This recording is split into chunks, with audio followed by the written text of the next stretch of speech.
Hola, ¿qué tal? Bienvenidos a un nuevo video. Hoy vamos a hablar de una novela que no solo cuenta una historia, sino que te enfrenta a esas verdades que preferimos no mirar. Estoy hablando de La Hora Azul, de Alonso Cueto, un libro que se mete en lo más profundo de la memoria peruana, de las heridas del conflicto armado y de las sombras personales que todos cargamos. Si alguna vez te preguntaste cómo un país intenta curarse después de la violencia, o cómo los secretos familiares pueden cambiarte la vida, este video es para ti. Así que siéntate, relájate y acompáñame durante estos minutos. Vale totalmente la pena.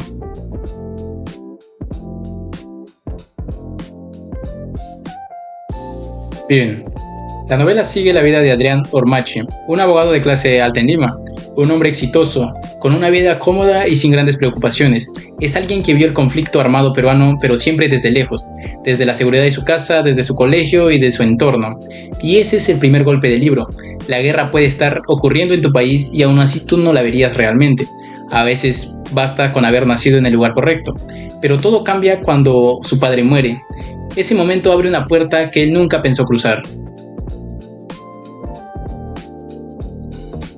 Revisando las cosas de su padre, Adrián encuentra información sobre una mujer llamada Miriam. Al principio cree que se trata de una aventura, pero pronto descubre la verdad. No fue una relación, no fue amor. Fue un abuso cometido cuando su padre estaba en una zona militar en plena época violenta. Y ahí empieza la parte incómoda del libro. Ese momento en el que Adrián se da cuenta de que tal vez no conocía a su padre como creía. ¿Tú cómo reaccionarías cuando descubres que alguien que admirabas cometió un crimen?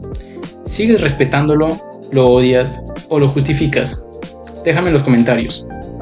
La novela no te da respuestas fáciles, te obliga a sentir la confusión extrema.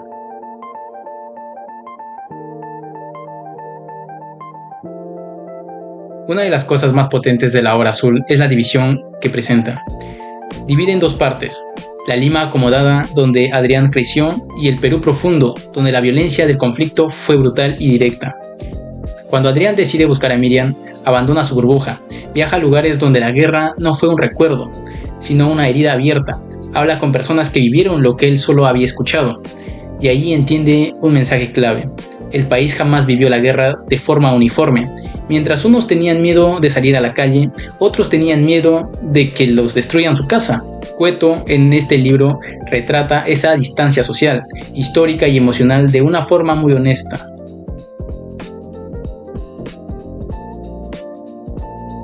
Continuamos.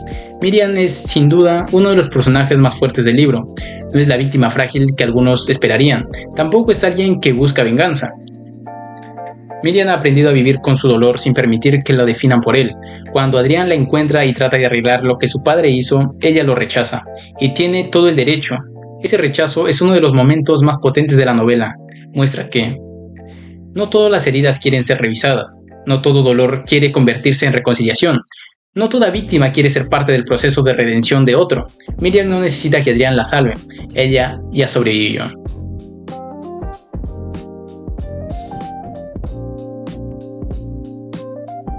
El título del libro es profundamente simbólico. La hora azul es ese momento del día en que no es de día, pero tampoco es de noche. Es una frontera entre la luz y la sombra. Cueto utiliza esa imagen para hablar de nuestras propias zonas grises. Los secretos, las culpas, los silencios, las partes que ocultamos incluso de nosotros mismos.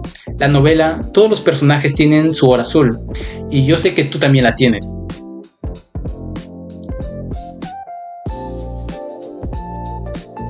Al enterarse del crimen de su padre, Adrián quiere hacer algo, quiere reparar, disculparse, ayudar. Pero ¿cómo reparas algo que no viviste tú? ¿Cómo haces justicia cuando el culpable ya está muerto? ¿Cómo sanas una herida que la otra persona no quiere abrir? La novela muestra la diferencia entre la justicia legal y la justicia moral, y nos recuerda que a veces la justicia moral llega tarde, o jamás llega.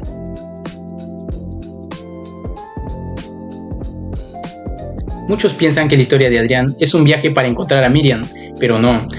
El verdadero viaje es hacia adentro. Durante la novela él cuestiona la imagen que tenía de su padre, cuestiona su propia identidad, cuestiona su papel dentro de un país dividido. Termina siendo una persona distinta, más consciente, más humana, porque la verdad, por más dolorosa que sea, transforma. Aunque el conflicto armado terminó hace décadas, sus consecuencias siguen ahí. Hay familias que nunca encontraron a sus seres queridos, hay comunidades que todavía viven con miedo, y hay muchas historias que nadie quiere recordar. La Hora Azul nos recuerda que la memoria no es un lujo, es una responsabilidad. El libro nos obliga a preguntarnos, ¿qué tan dispuestos estamos a mirar a nuestro propio pasado? ¿Qué tantas verdades preferimos no conocer? Incluso, ¿cuánto dolor sigue escondido debajo de la normalidad? Para finalizar, un pequeño resumen del libro. La Hora Azul es una novela que te confronta, no te da soluciones fáciles, no intenta justificar a nadie, solo te muestra que el pasado no desaparece, que la verdad puede doler y que la memoria es el único puente hacia una verdadera comprensión del país y de nosotros mismos. Si te interesa la literatura peruana, los temas de justicia, memoria y moralidad, o simplemente quieres leer algo que te haga pensar, este libro vale completamente la pena. Gracias por llegar hasta aquí. Si te gustó este análisis, no olvides dar tu like y comentar qué otro libro quieres que analicemos. Nos vemos en el próximo video.